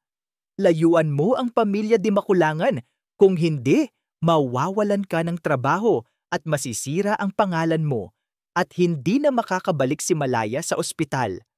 Nanginginig ang mga kamay ni Hiraya. Hindi lang iyon, sa umagang iyon din ay may kumalat na balita na isang mamahaling kwintas ng pamilya Di Makulangan ang nawawala. At ang huling taong nakita malapit sa kwintas ay si Hiraya. Ang lahat ng ebidensya ay tila tumuturo sa kanya. Ang gabi ng pagkawala ni Diwa ay naging isang bangungot para kay Sinag. Ang pagkakahanap, ang pag-aalala, at ang katotohanang lumabas mula sa bibig ng kaniyang ama ay tila isang matalim na kutsilyo na humiwa sa kaniyang puso. Ngunit ang muling pagbabalik ni Diwa, dala ni Hiraya, ay nagdala ng liwanag. Nakita niya ang kakaibang koneksyon ng dalawa, ang kapayapaan na ibinigay ni Hiraya sa kaniyang anak. Subalit, ang pagkamuhi ni Ambo ay hindi natinag, bagkus ay lalong lumala. Kinabukasan, isang balita ang sumambulat sa buong lungsod ng Kalinaw. Ang isang mamahaling kwintas ng pamilya Di Makulangan na matagal ng pamanang lahi ay nawawala. At ang huling taong nakita malapit sa kwintas ay si Hiraya. Ang balita ay kumalat ng mabilis at kasama nito ang mga larawan ni Hiraya sa bahay ng isang kliyente na tila nagpapahiwatig ng kaniyang kasalanan. Agad na tumungo si Sinag sa barangay Dagat-Dagat. Nadatnan niya si Hiraya na nakaupo sa labas ng kaniyang bahay. Ang kaniyang mukha ay puting-puti at ang kaniyang mga mata ay puno ng takot. Sa tabi niya ay may mga pulis. Hiraya! Sigaw ni Sinag, kumaripas ng takbo. Sir Sinag! Mahinang sabi ni Hiraya. Ang kaniyang boses ay nanginginig. Kinuha po nila ako. Sinasabi po nila na ninakaw ko daw po ang kwintas ng pamilya niyo. Hindi makapaniwala si Sinag. Alam niyang ito ang gawa ng kaniyang ama. Lumapit siya sa mga pulis. Hindi po totoo iyan. Hindi po magnanakaw si Hiraya. Pinagtangkaan po siyang sirain ng ama ko. Ngunit hindi nakinig ang mga pulis. Mayroon silang hawak na mga ebidensya. Isang litrato ni Hiraya na tila nagtatago ng isang bagay sa bag at isang testimonya mula sa isang katulong na nagsabing nakita niya si Hiraya na malapit sa kwintas bago ito nawala. Ang lahat ng ebidensya ay tila pinlano at isinaayos. Sinag, kailangan nating sundin ang batas, sabi ng isang pulis. May mga ebidensya laban sa kaniya. Kailangan namin siyang dalhin sa presinto para imbestigahan. Ang puso ni Sinag ay kumabog ng mabilis. Naramdaman niya ang pagkagalit, ang kawalan ng kakayahang gumawa ng anumang bagay. Tumingin siya kay Hiraya na nakayakap sa kaniyang sarili. Ang kaniyang mga mata ay puno ng luha. Huwag po kayong mag-alala, Sir Sinag, mahinang sabi ni Hiraya. Kaya ko po ito, hindi ko po ginawa ang sinasabi nila. Ngunit sa likod ng kaniyang tapang, nakita ni Sinag ang takot sa mga mata ni Hiraya. Alam niyang kailangan niyang gawin ang lahat para sa kaniya. Dinala si Hiraya sa presinto. Sinubukan ni Sinag na kumuha ng abogado para sa kaniya, ngunit sa bawat hakbang niya, may pumipigil. Si Ambo. Ginagamit niya ang lahat ng kaniyang impluwensya para lang hindi matulungan si Hiraya. Nang gabing iyon, matapos ang ilang oras ng pagtatanong, bumalik si Sinag sa presinto. Nakita niya si Hiraya na nakaupo sa isang silya. Ang kaniyang mukha ay maputla, ang kaniyang mga mata ay walang buhay. Ang abogado ni Ambo ay naroon, kasama si Isabela. "Hiraya!" sabi ni Sinag, lumapit sa kaniya. "Ano ang nangyayari? Pinagpilitan ka ba nila?" Umiling si Hiraya, ang kaniyang boses ay halos hindi marinig. "Sir Sinag, wala po akong magagawa. Ang lahat ng ebidensya ay laban sa akin. At ang mama ni Malaya, tumawag po sila. Kailangan na po talagang maoperahan si Malaya. Wala po akong pera." Sabi po ni Sir Ambo, "Kung aalis po ako at kakalimutan ko na kayo, siya po ang sasagot sa operasyon ni Malaya." Para siyang sinaksak sa puso. Hindi niya makapaniwala. Ginagamit ng kaniyang ama ang buhay ng inosenteng bata para lang ipagtabuyan si Hiraya. "Huwag kang pumayag, Hiraya! Ako ang sasagot! Hindi ko hahayaang diktahan kaniya!" Ngunit umiling si Hiraya. Ang kaniyang mga mata ay puno ng sakit at pagod. "Hindi po, Sir Sinag. Alam kong gagawin niyo po ang lahat. Pero hindi ko po kayang ipahamak kayo ho. Hindi ko po kayang gawing mas komplikado ang buhay niyo. At ayoko pong mas lalong magalit sa inyo si Sir Ambo. Kung ito po ang tanging paraan para mabuhay si Malaya, gagawin ko po." Tumingin si Hiraya kay Sinag. Ang kaniyang mga mata ay puno ng luha. "Kailangan ko pong umalis, Sir Sinag. Para sa inyo, para kay Diwa, para kay Malaya." Hindi makapagsalita si Sinag. Naramdaman niya ang sakit, ang kawalan ng kakayahang pigilan si Hiraya. Ang lahat ay tila nawawala sa kaniya. Ang babaeng minamahal niya, ang babaeng nagligtas sa kaniyang anak, ay aalis at wala siyang magawa. Pumirma si Hiraya sa kasunduan. Ang kaniyang mga kamay ay nanginginig, ngunit ang kaniyang desisyon ay buo.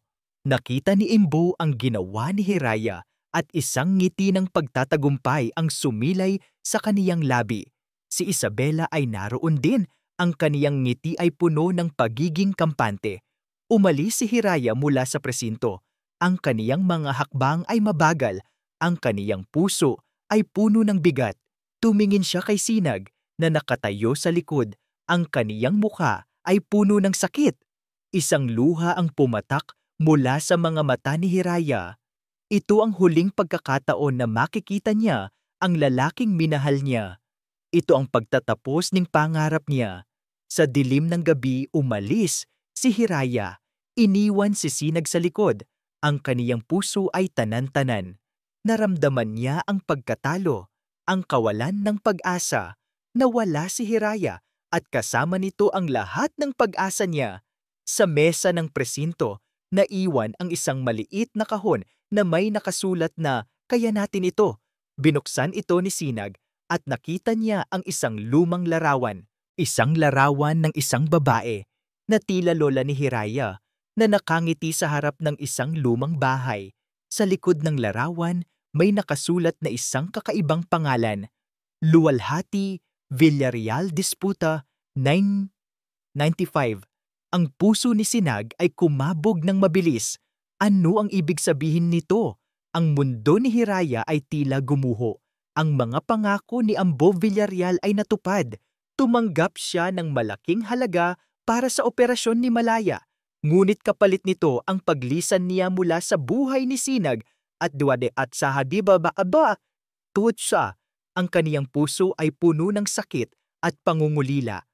Umalis siya ng lungsod ng Kalinaw. Dala-dala ang pag-asa para sa kaniyang kapatid, ngunit kasama rin ang isang napakalaking sugat sa kaniyang kaluluwa. Nagpunta si Hiraya sa isang probinsya sa malayong lugar kung saan walang nakakakilala sa kaniya. Naghanap siya ng trabaho sa isang farm, nagtatanim at nag-aani, pinagpapawisan sa ilalim ng matinding sikat ng araw.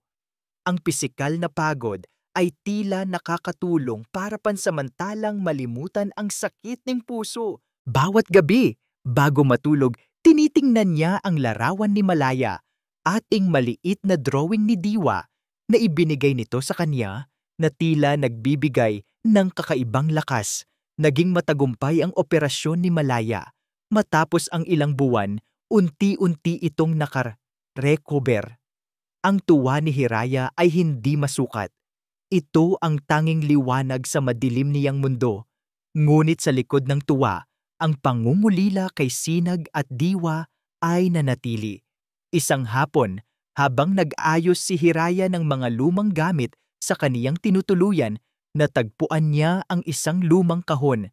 Ito ay mga lumang gamit ng kaniyang lola na iniwan nito bago pumanaw. Sa loob ng kahon ay nakita niya ang isang lumang libro ng mga resipe at sa pagitan ng mga pahina, isang lumang litrato.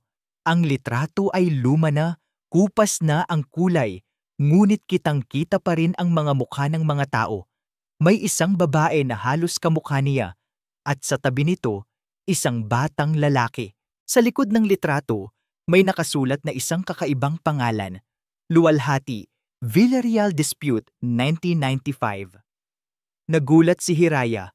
Ang pangalang Luwalhati ay ang kaniyang apelyido at ang Villarreal. Iyon ang apelyido ng pamilya ni Ambo. Anong koneksyon nito sa kaniyang lola? At ang dispute? Agad na lumabas si Hiraya at nagtungo sa kaniyang aling nena na pinagtatanungan niya kung may alam ito sa kanilang pamilya. Si aling nena ay matalik na kaibigan ng kaniyang lola. Aling nena, meron po akong nakita dito. Sabi ni Hiraya, ipinakita ang litrato at ang nakasulat sa likod nito. Ano po ang ibig sabihin nito? Tumingin si aling nena sa litrato at biglang nagbago ang kaniyang muka. Nagkaroon ng pait sa kaniyang mga mata. Hiraya, anak, ang lola mo, ang pamilya natin, naging biktima tayo ng isang malaking kasinungalingan. Nagsimulang magkwento si aling nena. Ikinuwento niya ang tungkol sa mga taong luwalhati, isang pamilya ng mga magsasaka na may malaking lupain sa isang probinsya. Mayaman ang pamilya luwalhati noon at isa sa mga pamilyang pinakamayamayaman sa probinsya. Ngunit may isang tao na gustong angkinin ang kanilang lupain. Isang tao na may malakas na impluwensya sa gobyerno. Ang lolo ni Ambo Villarreal, sabi ni aling nena, ang kaniyang tinig ay puno ng galit. Ginamit niya ang kaniyang kapangyarihan at pera para lang agawin ang lupain ng pamilya niyo. Ang lola mo, sinubukan niyang labanan ngunit walang nagawa. Binayaran niya ang mga hukom, ang mga pulis, at kami, ang pamilya luwalhati, ay nawalan ng lahat. Wislon 2. Hindi makapaniwala si Hiraya. Ang kaniyang puso ay kumabog ng mabilis. Ang pamilya di makulangan, ang pamilya Villarreal, ang mga taong humahamak sa kaniya, ay siya palang dahilan ng paghihirap ng kaniyang pamilya. Hindi lang ito tungkol sa kaniya, kundi tungkol sa nakaraan. Ito ay tungkol sa katarungan. Kaya pala, bulong ni Hiraya, ang kaniyang mga mata ay nagliliyab sa galit. Kaya pala ganoon ang galit sa akin ni Ambo dahil alam niya ang totoo at natatakot siya na malaman ko ang lahat. Niyakap ni aling nena si Hiraya. Kaya ka lumayo, anak. Kaya kami umiwas. Ayaw naming madamay ka sa gulong iyon. Ngunit ngayon na nakita mo na ang lahat, ano ang gagawin mo? Tumingin si Hiraya sa malayo sa direksyon ng lungsod ng Kalinaw. Ang kaniyang mukha ay puno ng determinasyon. Hindi na ito tungkol sa kaniya. Hindi na ito tungkol sa pagmamahal. Ito ay tungkol sa katarungan para sa kaniyang pamilya. Ito ay tungkol sa paghahanap ng katotohanan. Babalik po ako, aling nena, mariing sabi ni Hiraya. Babalik po ako sa lungsod ng Kalinaw. Hindi na po ako magtatago at ipagtatanggol ko po ang pamilya ko. Ipaglalaban ko po ang katarungan. Sa likod ng determinasyon ni Hiraya, may kakaibang kapangyarihan na sumibol sa kaniya. Ang sakit ng nakaraan, ang pait ng kasalukuyan, at ang pagmamahal sa kaniyang pamilya ay nagbigay sa kaniya ng lakas na hindi niya inakala. Ang basurera na hamak na minamaliit ay babalik, hindi para magpakabayani, kundi para ipaglaban ang kaniyang karapatan at ang karapatan ng kaniyang pamilya. At sa pagkakataong ito, hindi na siya mag-iisa. Ang pagkawala ni Hiraya ay tila isang malaking butas na iniwan sa puso ni Sinag. Ang kaniyang mundo ay tila nawalan ng kulay. Ngunit ang naiwan nitong maliit na kahon at ang lumang larawan ng isang babaeng may pangalang Luwalhati ay nagbigay sa kaniya ng isang bagong layunin. Ano ang koneksyon ni Hiraya sa pamilyang Luwalhati at bakit may disputa sa pagitan ng Luwalhati at Villarreal noong 1995? Ang mga tanong na ito ay tila apoy na nagpatuloy sa paglalagablab sa kaniyang isipan. Hindi na nag-aksaya ng oras si Sinag. Kinontak niya ang kaniyang pinakamahusay na investigador, si Imang Bert, at inutusan itong alamin ang lahat ng detalye tungkol sa Luwalhati-Villarreal land dispute noong 1995. Bawat piraso ng impormasyon ay mahalaga para sa kaniya. Samantala, lumala ang sitwasyon sa hasyenda Sinagtala. Pinipilit ni Ambo si Sinag na magpakasal kay Isabela. Bawat gabi, mayroong malaking pagtatalo sa pagitan ng mag-ama. Sinag, hindi mo pwedeng tanggihan si Isabela, galit na sabi ni Ambo. Siya ang karapat-dapat para sa iyo. Siya ang magbibigay ng dignidad sa ating pamilya. Ngunit mariing umiling si Sinag. Hindi ko mahal si Isabela, Papa, at hindi ko siya pakakasalan para lang sa dignidad na sinasabi mo. Hindi dignidad ang ibinibigay ng pera at kapangyarihan, Papa. Ito ay tungkol sa pagmamahal. At hindi ko na kayang magkunwari na hindi ko alam ang mga ginawa mo sa mama ko. Nagulat si Ambo. Hindi niya inakala na babanggitin ni Sinag ang nakaraan. Huwag mong babanggitin ang mama mo, Sinag. Siya ang dahilan ng lahat. Hindi, Papa, sigaw ni Sinag, puno ng galit. Ikaw ang dahilan ng lahat. Ikaw ang nagpahirap sa kanya. Ikaw ang dahilan kung bakit siya nawala sa amin. At hindi ko hahayaan na gawin mo ulit iyon kay Hiraya. Nagbago ang mukha ni Ambo. Naging puting-puti ito sa galit. Kung ganoon, Sinag, lalabanan mo ako para sa isang hamak na basurera? Lalabanan ko kayo, Papa, mariing sabi ni Sinag. Para sa katarungan, para kay Hiraya, at para sa lahat ng inyong sinaktan. Sa mga panahong iyon, si Isabela na nag-aakala na siya na ang mananalo ay nagplano ng isang engranding engagement party. Inimbitahan niya ang lahat ng mga prominenteng tao sa lungsod ng Kalinaw, kasama ang mga kaibigan ni Sinag at Ambo. Nagpalabas din siya ng press release na nagpapahiwatig ng kanilang nalalapit na kasal. Ngunit kinabukasan, isang balita ang sumambulat sa buong lungsod ng Kalinaw. Nagkaroon ng malaking gulo sa isang malaking construction site at ang isang babaeng manggagawa na nakasuot ng uniforme ng construction worker ay buong tapang na nagprotesta laban sa katiwalian ng kompanya. Ang babae ay si Hiraya. Nagulat si Sinag nang makita ang balita. Hindi niya makapaniwala. Si Hiraya, bumalik siya. Agad siyang nagtungo sa construction site. Ang kaniyang puso ay kumabog ng mabilis. Pagdating niya sa construction site, nakita niya si Hiraya na nakatayo sa harap ng malaking crowd. Ang kaniyang mukha ay puno ng determinasyon. Ang kaniyang mga mata ay nagliliyab. Kasama niya si Aling Nena at ilang matatanda mula sa barangay Dagat-Dagat. Hindi na po kami magpapahamak, sigaw ni Hiraya. Ang kaniyang boses ay umalingaw-ngaw. Nananawagan po kami para sa katarungan.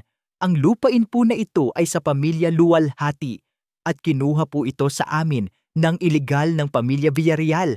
Mayroon po kaming mga ebidensya. Nagulat ang lahat. Ang mga taga-media ay kumaripas ng takbo para kunan ng litrato si Hiraya. Ang balita ay kumalat ng mabilis sa buong lungsod ng Kalinaw. Lumapit si Sinag kay Hiraya. Ang kaniyang puso ay puno ng pagmamalaki at pag-asa. Hiraya, bumalik ka. Ngumiti si Hiraya, isang ngiting puno ng lakas. Hindi po ako pwedeng magtago habang buhay. Sir Sinag, kailangan po akong lumaban. Hindi lang para sa akin, kundi para sa pamilya ko. Biglang dumating si Ambo Villarreal sa construction site kasama si Isabela. Galit na galit ang mukha ni Ambo. Hiraya, anong ginagawa mo rito? Bakit ka naninira ng pangalan ng pamilya namin? Hindi po ako naninira ng pangalan, Sir Ambo. Maring sabi ni Hiraya. Nagsasabi po ako ng totoo. Ang lupain po na ito ay sa pamilya Luwalhati at kinuha niyo po ito sa amin ng ilegal. Inilahad ni Hiraya ang isang lumang dokumento sa harap ng lahat, isang lumang deed of sale na may mga pirma ng mga Luwalhati at isang pirma ng isang abogado na may koneksyon sa pamilya Villarreal. Ito ang ebidensya na nakuha niya mula sa mga lumang gamit ng kaniyang lola na nagpapatunay na ang lupain ay ilegal na kinuha mula sa kaniyang pamilya. Nagulat si Ambo. Ang kaniyang muka ay puting-puti. Hindi siya makapagsalita. Ang matagal nang nakatagong sikreto ng pamilya Villarreal ay nabunyag na. Ang construction site ay naging sentro ng atensyon. Ang mga salita ni Hiraya ay tila kulog na umalingaw-ngaw sa buong lugar, nagbubunyag ng isang matagal nang nakatagong katotohanan. Si Ambo Villarreal ay nakatayo doon. Ang kaniyang mukha ay puting-puti, hindi makapaniwala na ang sikreto ng kaniyang pamilya ay nabunyag na. Si Isabela, na nasa tabi niya, ay nakatingin kay Hiraya ng puno ng galit at takot. Nagsisinungaling ka, sigaw ni Ambo. Ang kaniyang boses ay nanginginig. Iyan ay gawa-gawa lang, isang paninira. Sinisira mo ang pangalan ng pamilya namin. Ngunit mariing umiling si Hiraya. Hindi po ako nagsisinungaling, Sir Ambo. Ito po ang ebidensya. Iniabot niya ang lumang deed of sale sa isang reporter na nasa tabi niya. Ang lupain po na ito ay sa pamilya Luwalhati at kinuha niyo po ito sa amin ng ilegal. Ang pirma niyo po sa dokumentong ito ang magpapatunay sa lahat. Nag-ulantang ang mga tao. Ang mga reporter ay kumaripas ng takbo para kunan ng litrato ang dokumento. Ang balita ay kumalat ng mabilis sa buong social media. Hindi totoo iyan! Sigaw ni Isabela, lumapit kay Hiraya. Ang kaniyang mukha ay puno ng galit. Ikaw ang manloloko. Ikaw ang magnanakaw. Kaya ka bumalik para lang manira at manggulo. Ngunit bago pa makasagot si Hiraya, lumapit si Sinag at tumayo sa tabi niya. Hinawakan niya ang kamay ni Hiraya at tumingin ng diretso sa mga mata ni Isabela. Sapat na, Isabela. Hindi na kailangan pang magkunwari. Alam namin ing lahat. Alam niyo ang ano? Matigas na tanong ni Isabela. Ang lahat ng ginawa mo para sirain si Hiraya. Mariing sabi ni Sinag. Ang pagpapakalat mo ng mga tsismis. Ang pagplano mo para maibaling ang atensyon sa kaniya sa nawawalang kwintas. Akala mo, matatalino kayo ng papa ko. Ngunit ang totoo, ang lahat ng ginawa niyo ay bumalik sa inyo. Nagulat si Isabela. Hindi niya inakala na alam ni Sinag ang lahat. Sinag, hindi totoo iyan. Mahal kita. Ginagawa ko lang ang lahat para sa atin. Kung mahal mo ako, Isabela, hindi mo gagawin iyan sa taong mahalaga sa akin. Maring sabi ni Sinag, ang pagmamahal ay hindi paninira. Ito ay pagtanggap. At ikaw, hindi mo matatanggap si Hiraya. Nagbago ang mukha ni Isabela. Naging puno ito ng takot at galit. Nagmadali siyang tumakbo palabas ng construction site. Sinisikap na tumakas sa mga reporter. Ngunit huli na ang lahat. Nakunan na siya ng mga litrato at ang kaniyang reputasyon ay nasira na. Tumingin si Sinag kay Ambo na nakatayo pa rin doon. Ang kaniyang mukha ay puting-puti. Papa, sapat na. Alam na ng lahat ang totoo. Hindi mo na kailangan pang magsinungaling. Ngunit hindi sumagot si Ambo. Ang kaniyang mga mata ay walang buhay. Biglang dumating si Diwa kasama ang yaya niya. Tumakbo si Diwa papunta kay Sinag at niyakap niya ito ng mahigpit. "Papa!" sigaw ni Diwa. "Nakita ko po si Lolo sa TV. Sabi po ng mga balita, masama daw po siya. Totoo po ba iyon?" Yumuko si Sinag at hinawakan ang kamay ni Diwa. "Anak, ang totoo ay masakit. Ngunit kailangan nating tanggapin. Ang lolo mo, nagkamali siya." Tumingin si Diwa kay Ambo. Ang kaniyang mga mata ay puno ng lungkot. "Lolo, totoo po ba na ikaw ang dahilan kung bakit namatay si Mama?" Nagulat si Ambo. Hindi niya inakala na maririnig pa niya ang tanong na iyon mula kay Diwa. Ang kaniyang puso ay kumirot. Ang lahat ng kaniyang ginawa, ang lahat ng kaniyang kasinungalingan ay bumalik sa kaniya. "Diwa, anak ko," mahinang sabi ni Ambo. Hindi totoo iyan. Mahal na mahal ka ng lolo. Mahal na mahal ko ang mama mo." Ngunit umiling si Diwa. "Hindi po. Narinig ko po kayo, Abo. Sabi niyo po, masama si Mama. Pinatay niyo po siya." Ang mga salita ni Diwa ay tila mga martilyo na tumusok sa puso ni Ambo. Ang kaniyang matigas na puso ay tila nabasag. Ang lahat ng kaniyang pagmamalaki, ang lahat ng kaniyang kapangyarihan ay nawala. Naramdaman niya ang sakit, ang panghihinayang, hindi makapagsalita si Ambo. Naramdaman niya ang pagkatalo, ang lahat ng kaniyang pinaglabanan, ang lahat ng kaniyang pinoprotektahan ay gumuho na. Siya si Ambo Villarreal, ang taong mayaman at makapangyarihan, ay nag-iisa na ngayon. Tumingin si Hiraya kay Ambo. Ang kaniyang mga mata ay puno ng lungkot. Hindi siya masaya sa pagkatalo ng matandang lalaki. Hindi niya gusto na masaktan ang sinuman. Ang tanging gusto niya ay katarungan.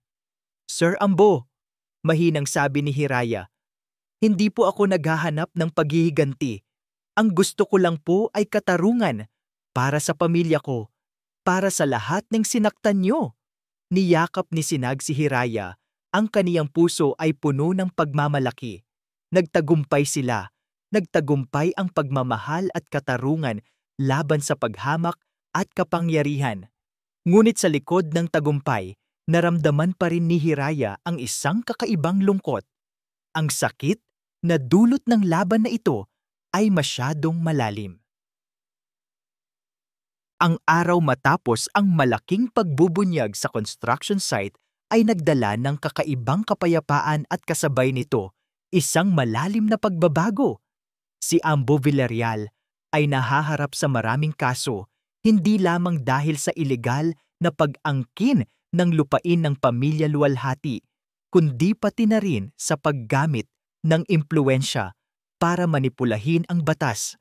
Ang kaniyang pangalan, na dating simbolo ng kapangyarihan at yaman, ay ngayon ay simbolo ng katiwalian. Si Isabela de la Fuente, matapos ang kaniyang kahihiyan, ay nagtago at nawala sa sirkulasyon. Ang pamilya Di Makulangan ay sumailalim sa isang malalim na paglilinis. Pinili ni Sinag na ilayo ang kaniyang sarili sa mga ilegal na gawain ng ama at sinimulan niyang ayusin ang lahat ng kaniyang koneksyon sa negosyo, sinisigurado na ang lahat ng transaksyon ay malinis at etikal. Ang Hacienda Sinagtala ay tila nagkaroon ng bagong simula, isang lugar na puno ng pag-asa at pagbabago. Para kay Hiraya, ang laban ay tapos na. Ang lupain ng kaniyang pamilya ay naibalik na sa kanila at ang hustisya ay natamo. Ngunit ang sakit ng nakaraan ay hindi agad nawawala. Isang hapon, dumalaw siya kay Ambo sa piitan. Nakita niya ang matandang lalaki na nakaupo sa isang sulok. Ang kaniyang mukha ay puno ng panghihinayang at kalungkutan. "Sir Ambo," mahinang sabi ni Hiraya. Tumingin si Ambo sa kaniya. Ang kaniyang mga mata ay puno ng luha. "Hiraya, patawarin mo ako. Patawarin mo ako sa lahat ng aking kasalanan, sa lahat ng aking ginawa sa pamilya mo, at sa lahat ng aking ginawa sa mama ni Sinag. Ang aking kapalaluan ang sumira sa lahat." Umiling si Hiraya. "Hindi po madaling magpatawad, Sir Ambo. Ngunit naniniwala po ako na ang bawat isa ay may karapatang magbago. Sana po, makahanap po kayo ng kapayapaan. Pagkatapos ng pagbisita, naramdaman ni Hiraya ang isang kakaibang ginhawa. Hindi niya man mapatawad agad si Ambo, ngunit ang pagtanggap sa kaniyang panghihinayang ay isang hakbang tungo sa paggaling sa hasyenda. Sinagtala, isang bagong simula ang nagsimula. Si Sinag at Hiraya, kasama si Diwa at Malaya, ay bumuo ng isang pamilya na hindi nakabase sa yaman o apelyido, kundi sa pagmamahal, respeto, at kabutihan. Si Diwa, na ngayon ay masaya na, ay palaging kasama ni Hiraya at Malaya. Ang trauma ng nakaraan ay unti-unting gumagaling sa pamamagitan ng pagmamahal at pag-aaruga. "Papa, Ate Hiraya, tingnan niyo po," sigaw ni Diwa. Ipinakita ang kaniyang bagong drawing, isang larawan ng isang pamilya na may araw at bahaghari sa likod. Ngumiti sina Sinag at Hiraya. Ang kanilang pamilya ay hindi perpekto, ngunit puno ng pagmamahal. Nagpasya sina Sinag at Hiraya na gamitin ang lupain ng pamilya Luwalhati para sa isang mas marangal na layunin. Itinayo nila ang isang foundation na nagbibigay ng scholarship at tulong medikal sa mga batang mahirap at may sakit. Ito ang kanilang paraan para makapagbigay ng pag-asa at katarungan sa mga taong tulad ni Hiraya at Malaya. Isang araw, habang nagtatanim sila ng puno sa bagong foundation, lumapit si Sinag kay Hiraya. Hinawakan niya ang kamay nito at tumingin ng diretso sa mga mata niya. "Hiraya," mahinang sabi ni Sinag, "ang buhay natin ay hindi perpekto, ngunit sa piling mo, naramdaman ko ang tunay na kapayapaan. Mahal kita, Hiraya, magpakailanman." Ngumiti si Hiraya, ang kaniyang mga mata ay puno ng luha. "Mahal din kita, Sinag. Salamat sa lahat. Ikaw ang nagpakita sa akin na ang tunay na halaga ng isang tao ay hindi nasa kaniyang yaman o apelyido, kundi sa kaniyang puso." Naghalikan sila sa ilalim ng mainit na sikat ng araw. Ang kanilang pagmamahalan ay isang patunay na ang pag-ibig ay kayang lampasan ang lahat ng rason, ang lahat ng pader ng lipunan. Ang kanilang kwento ay naging inspirasyon sa maraming tao. Ang buhay ay hindi humihinto. Ang bawat araw ay may bagong pagsubok, may bagong aral. Ngunit sa piling ng bawat isa, alam ni Hiraya at Sinag na kaya nilang lampasan ang lahat. Ang kanilang pagmamahal ay isang sinag ng pag-asa sa lungsod ng Kalinaw na nagpapatunay na sa huli, ang pagmamahal at kabutihan ang laging mananaig. Ang kwento ni Hiraya at Sinag ay isang matinding paalala na ang tunay na halaga ng isang tao ay hindi nasusukat sa kaniyang yaman, posisyon o apelyido. Sa halip, ito ay matatagpuan sa kabutihan ng puso, sa tapang na ipagtanggol ang tama at sa kakayahang magmahal ng walang kondisyon. Ito ay nagpapakita na ang pag-ibig ay may kapangyarihang gibain ang mga pader ng diskriminasyon at paghamak, at na ang tunay na katarungan ay laging mananaig sa huli. Ang pagpapatawad at paghilom ay posible, lalo na kung ang bawat isa ay handang harapin ang nakaraan at magsimula ng bagong kabanata na puno ng pag-asa at pagmamahalan. Maraming salamat po, mga minamahal naming tagapakinig, sa muling pagsama sa amin sa isang paglalakbay na puno ng aral at pagmamahal. Sana po ay tumatak sa inyong puso ang kwento nina, Hiraya at Sinag na nagbigay ng liwanag sa gitna ng kadiliman. Anong bahagi po ng kwento ang pinaka nagustuhan niyo?